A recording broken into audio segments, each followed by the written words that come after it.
Hello everyone, another week, another presentation. I'd like to provide you with a detailed update on my weekly activities as a research assistant. Our primary focus this week was to develop a traditional classifier based on the data we've been collecting. This process involves three key steps: pre-processing, feature extraction, and model training. First, I took the data from our shared Google Drive, brought it to my own drive, unzipped it, and merged the separate parts together. It might sound a bit complicated, but it was necessary because copying a whole folder to your drive on Google is not yet available. And yeah, it took me quite a while, but as a result, this enabled me to process the data freely on Google Colab. Speaking of the data, we had it divided into 11 folders, each representing a different class.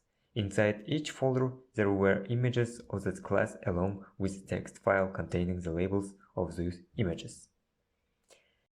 Now, here where things got interesting. I encountered an issue with loading the data because it was too large to fit into a computer's memory all at once, and convert it into a NumPy array. To tackle this problem, I used two different solutions.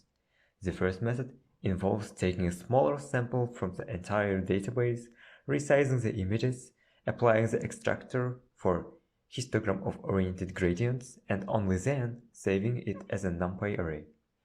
The second approach is storing features directly as NumPy array files, which significantly reduces RAM consumption. After that, I trained the support vector classifier model using the loaded dataset, splitting it into a 80-20 train-test ratio. For better efficiency, I used grid search with 20 possible combinations of parameters. After selecting the best model by best estimator method, the result was a model with an accuracy rate of exactly 75%. Not bad, but still not accurate enough. To enhance our training methods, I delved into the documentation of scikit-image and scikit-learn libraries. Finally, I was particularly interested in these methods.